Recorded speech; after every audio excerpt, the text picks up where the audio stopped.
आज जिस तरह से जमीन का उपयोग खेती के लिए हो रहा है और उसमें भी रसायनों का प्रयोग बढ़ रहा है, ऐसी दशा में मिट्टी की उपज क्षमता धीरे धीरे कम होती जा रही है। अगर किसान इस मौसम में हरी खादों को उगाकर खेत में मिला दें तो खेत की मिट्टी में काफी सुधार संभव है। तो इसके लिए किसान किन किन फसलों की खेती करें, इस बारे में बता रहे हैं जिला मधुबनी के agriculture coordinator doctor S.A. Rabbani.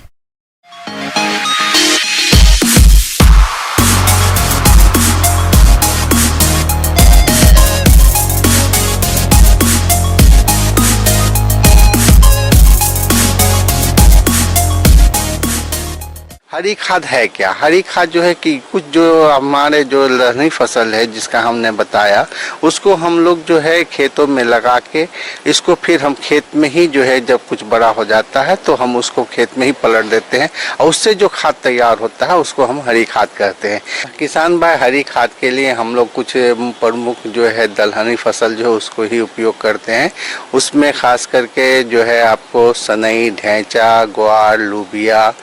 और कुछ जो है हम लोग जो है मूंग और उड़द का भी उपयोग करते हैं।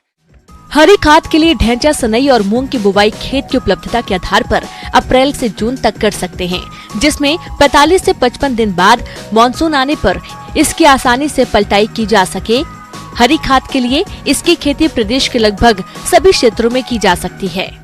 इसमें मुख्य रूप से जो हम बात करते हैं कि जो सनई का जो बात किया तो सनई उस जगह लगाया जाता है जहाँ पर वर्षा जो है अधिक होती है, जहाँ पानी का अभाव नहीं होता है, तो वहाँ पर हम सनई का उपयोग करते हैं हरी खाद के रूप में। लेकिन ढैंचा जो है जहाँ पर हमारी वर्षा कम होती है, जहाँ हमारा सूखा का प्रकोप होता है, वहाँ पर जो अगर हम ढैंचा का प्रयोग करते हैं तो हम जो है ढैंचा को लगा के हमारी खाद तैयार करते हैं। और वैसे ग्वार जो है, ग्वार का जो हम लोग जो है जैसे बलुई भूमि में जो है हम लोग जहाँ उपयोग होता है, जहाँ बलुई भूमि हो वहाँ ग्वार लगा के भी हम लोग हरी खाद तैयार करते हैं। लोबिया के लिए अक्सर देखा गया है कि जहाँ का खेत में जल निकास की उचित व्यवस्था होती है वहाँ आप लोबिया लगाएं। खेत की एक बार मिट्टी पलटने वाले हल से जुताई करके 2 बार कल्टीवेटर से जुताई की आवश्यकता पड़ती है। जहां तक इसकी प्रजातियों की बात आती है तो इसके लिए हिसार ढैंचा 1, हिसार ढैंचा 2, पंत ढैंचा 1 और पंत ढैंचा 2। सनई के लिए उन्नत प्रजातियों में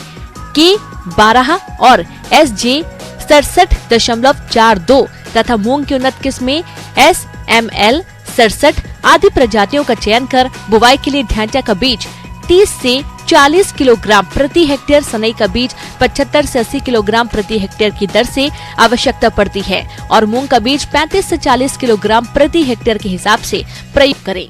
और मूंग और उड़द जो है ये आपको ग्रीष्मकालीन जो आपका फसल है जो कि हम गर्मा फसल में भी उपयोग करते हैं। इसका हम जो है मार्च अप्रैल में जो है मार्च में हम बुआई कर देते हैं और एक फली तोड़ने के बाद हम इसको पूरे पौधा को जो है हम इसको खेत में गजार देते हैं या उसको मिट्टी पलटने वाले हल से जो है मिट्टी में मिला देते हैं तो भी हरी खाद का काम करता है। और इस ढैंचा जो है उसको लगाने के लिए हम लोग जो है प्रति हेक्टेयर जो है आपको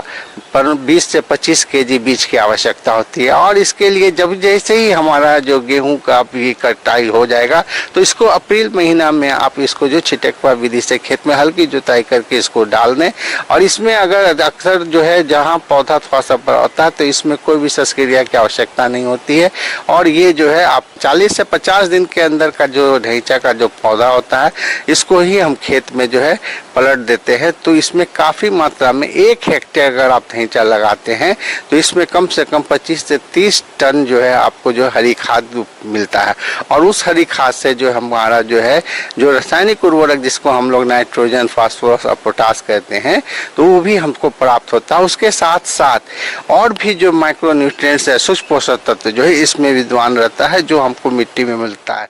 जहाँ तक पलटाई की बात आती है तो किसान भाइयों, जैसे ही आपके धान की रुपाई का समय आता है उससे लगभग 1 सप्ताह पहले आप पलटाई कर सकते हैं। पलटाई करते समय आपको थोड़ा सा यह ध्यान रखना होगा कि आप हैरो या रोटावेटर से पलटाई करें, जिससे कि पूरी तरह से फसल की जो पत्तियां व टहनियां हैं वह कटकर खेत में मिल जाए। इससे 86 से लगभग 106 किलोग्राम प्रति हेक्टेयर नत्रजन की प्राप्ति होती है, जिससे किसान भाई यूरिया की बचत तो कर ही सकते हैं, इसके साथ ही फसल के हरे भाग से 200 से 250 क्विंटल प्रति हेक्टेयर जीवांश पदार्थ भी प्राप्त होता है।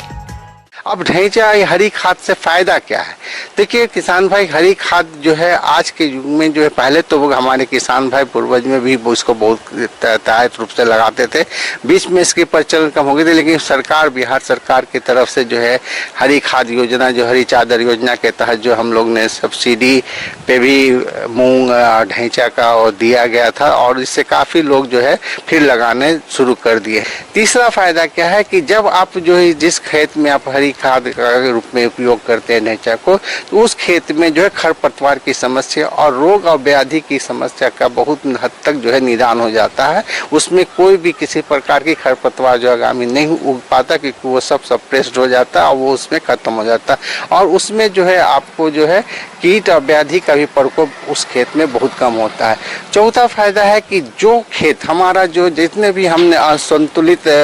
रसायन का प्रयोग किया है, जैसे यूरिया, डीएपी,